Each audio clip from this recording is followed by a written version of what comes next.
Hi, welcome back to ज्ञान for all YouTube channel. आज हम करेंगे क्लास 9 का chapter number 2 is matter around us pure. Chapter number 1 जो कि था आपका मैटर इन आवर सराउंडिंग, उसकी वीडियो आपको आई बटन पर मिल जाएंगी, वहां से जाकर आप देख सकते हैं।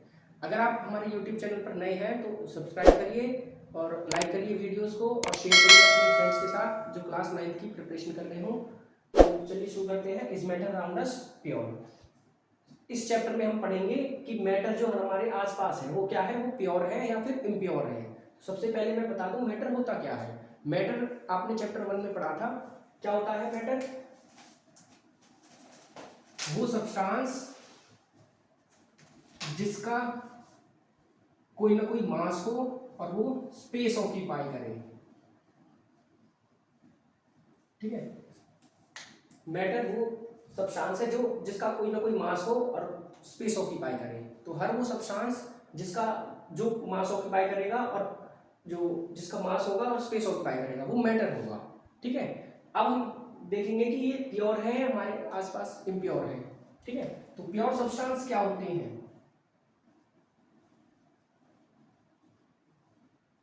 प्योर सब्सटेंस वो सब्सटेंस होते हैं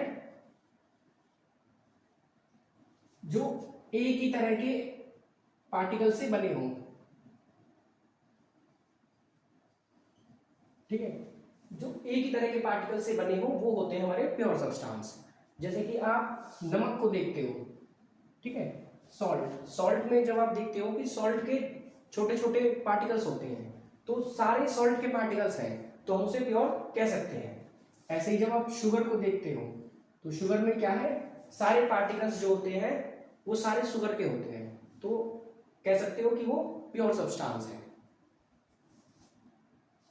तो ये तो हो गए हमारे प्योर, जो कि एक तरह के पार्टिकल से बने हों। सारे पार्टिकल जितने भी होंगे वो एक ही तरह के होंगे। बात कर लेते हैं इम्प्योर सब्सटेंस की। इम्प्योर सब्सटेंस कौन से होंगे फिर? जो एक तरह के पार्टिकल से ना मिलके बने हों, कई तरह के पार्टिकल से मिलके बने हों, मतलब कि दो या दो से ज्यादा से। तो substance which are made of two और मोर देन टू पार्टिकल्स, मतलब दो तरह के पार्टिकल्स या फिर दो उससे ज्यादा तरह के पार्टिकल से मिलके बने हो वो है हमारे इम्प्योर सब्सटेंस। ठीक है, इम्प्योर सब्सटेंस में अगर ये दो तरह के होते हैं, एक तो होमोजीनियस, एक हेट्रोजीनियस। होमोजीनियस बेसिकली मिक्सचर होता है। ठीक है, इम्प्योर सब्सटेंस को हम मिक्सचर भी कह लेते हैं। मिक्सचर होता है जिसमें हम दो चीजों को, कम से कम दो चीजों को मिलाएं। ठीक है, तो इम्प्योर सब्सटेंस मिक्सचर कहलाते हैं। होमोजीनियस मिक्सचर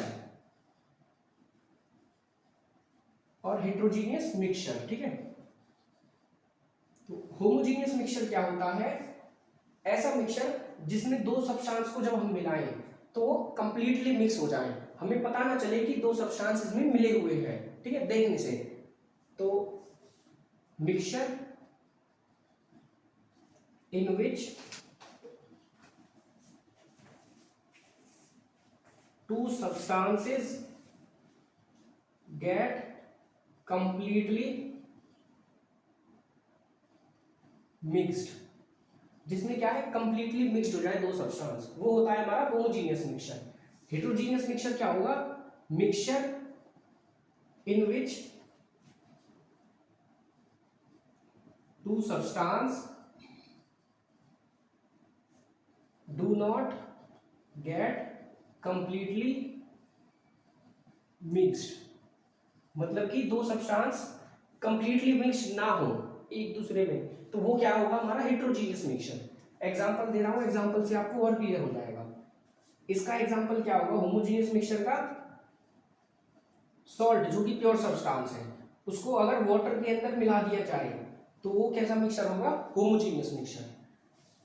इसका एक एग्जांपल सैंड जो कि मिट्टी होती है, उसको अगर वाटर के अंदर मिला दिया जाए तो वो कैसा मिक्सचर होगा? हेट्रोजीनियस। सैंड के पार्टिकल्स जब वाटर के अंदर कंप्लीटली मिक्स नहीं होंगे, सैंड हमें वाटर के अंदर डालने के बाद ही हमें दिखाई देगी, जबकि सॉल्ट क्या होगा, कंप्लीटली मिक्स हो जाएगा। हमने मैटर की प्रॉपर्टी पढ़ी थी चैप्टर नंबर 1 में कि मैटर के पार्टिकल्स के बीच में स्पेस होता है, इसलिए सॉल्ट जाके वहां पर मिक्स हो जाएगा।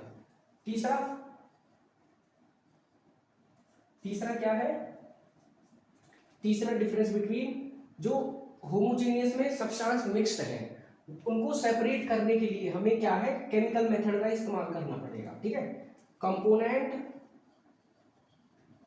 Can be separated by chemical method. ठीक है, फिजिकल मेथड होता है फिल्ट्रेशन, उससे होमोजेनियस सेपरेट नहीं होगा, हमें केमिकल मेथड यूज करना पड़ेगा। तीसरा इसका डिफरेंस बिटवीन क्या हो जाएगा हेट्रोजीनियस मिक्सचर का, कि component can be separate by physical method and chemical method. जब ये फिजिकल मेथड से सेपरेट हो जाएंगे तो केमिकल से तो हो ही जाएंगे। क्यों? क्योंकि सैंड को क्या है, फिल्टर कर देंगे तो सैंड अलग हो जाएगी और वाटर रहेगा। ठीक है, तो ये फिल्ट्रेशन से सेपरेट हो जाते हैं हेट्रोजीनियस। होमोजीनियस फिल्ट्रेशन से सेपरेट नहीं होते, इनके लिए हमें केमिकल मेथड यूज करना पड़ता है। ठीक है, तो उम्मीद करता हूँ ये जो हेट्रोजीनियस और होमोजीनियस का डिफरेंस बिटवीन है वो आपको समझ में आया होगा। तो नेक्स्ट वीडियो में हम बात करेंगे सोल्यूशन क्या होता है, कोलोइडल क्या होता है। तो आपने समझा होमोजीनियस और हेट्रोजीनियस मिक्सचर का डिफरेंस बिटवीन। आगे इस चैप्टर में जो टॉपिक्स हैं वो नेक्स्ट वीडियो में आएंगे।